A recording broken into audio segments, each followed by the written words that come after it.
શ્યામ કુમારના નમસ્કાર. આજના વિડીયોમાં આપનું સ્વાગત છે. તો ચાલો દરરોજની જેમ આજે પણ મેળવીએ ઉપયોગી જાણકારી, પણ ચેનલને સબસ્ક્રાઇબ કરવાનું ભૂલતા નહીં.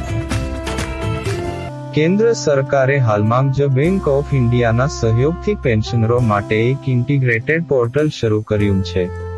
Bank of India registered portal 5 બેંકોની પેન્શન પ્રોસેસિંગ અને પેમેન્ટ સર્વિસને એક જ વિન્ડોમાં જોડવામાં આવી છે. આ પોર્ટલ પર પેન્શનરો લાઈફ સર્ટિફિકેટ નું સ્ટેટસ, માસિક પગાર સ્લિપ, ચેક અને ફોર્મ 16 સબમિટ કરી શકે છે. પેન્શન સર્વિસને પેન્શનરોના કલ્યાણ માટે શરૂ કરવામાં આવી.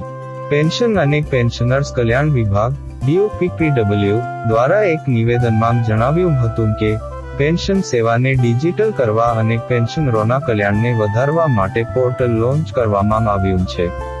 આ પગલું 5 બેંકોની પેન્શન પ્રોસેસિંગ અને પેમેન્ટ સર્વિસને તેમની સેવાઓ માટે એક જ વિન્ડોમાં સુવિધા મળી રહેશે, જેના હેઠળ તમે વિવિધ સુવિધાઓનો લાભ મેળવી શકશો.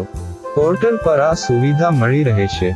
આ પોર્ટલ પર SBI, bank of Baroda, BOB, Punjab national bank, PNB અને કેનેરા બેંકના પોર્ટલને પણ ભવિષ્ય પોર્ટલ સાથે જોડવામાં આવ્યા છે.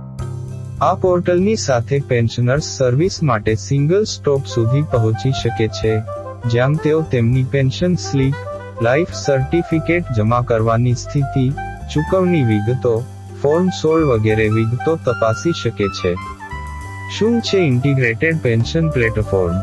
આ પોર્ટલ ખાસ કરીને પેન્શન પ્રોસેસિંગ અને પેમેન્ટ સિસ્ટમને સંપૂર્ણપણે ડિજિટલ કરવા માટે બનાવવામાં આવ્યું છે. તેમજ તેનું મુખ્ય લક્ષ્ય પેન્શન સંબંધિત સર્વિસમાં પારદર્શિતા અને કાર્યક્ષમતા લાવવાનો છે. આ સિસ્ટમની સાથે સાથે પેન્શનર્સ પર્સનલ અને સેવાઓની વિગતો આ સિસ્ટમ દ્વારા મેળવી શકે છે. જે પેન્શન ફોર્મ ઓનલાઈન જમા કરી શકાય છે. પેન્શનરોને તેમની પેન્શન મંજૂરીની પ્રગતિ વિશે SMS અથવા ઈમેલ દ્વારા પણ જાણ કરવામાં આવશે.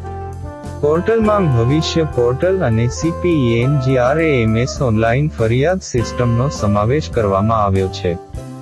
ભવિષ્ય પોર્ટલ શું છે? ડિજિટલ લાઈફ સર્ટિફિકેટ અને ભવિષ્ય પોર્ટલ જેવા વિવિધ માધ્યમો દ્વારા પેન્શનર્સનું ડિજિટલ સમાધાન કરવામાં આવી રહ્યું છે. ભવિષ્ય પ્લેટફોર્મ પોર્ટલનો એક મુખ્ય ઘટક છે, જેનો ઉદ્દેશ્ય પેન્શન પ્રોસેસિંગ અને પેમેન્ટ્સના એન્ડ-ટુ-એન્ડ ડિજિટલાઇઝેશનને કરવાનો છે.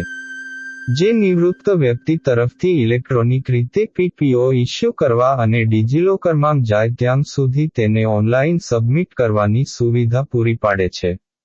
ભવિષ્ય પ્લેટફોર્મને 1 જુલાઈ 2017 ના રોજ દરેક સરકારી વિભાગો માટે ફરજિયાત કરવામાં આવ્યું હતું. સૌજન્ય GS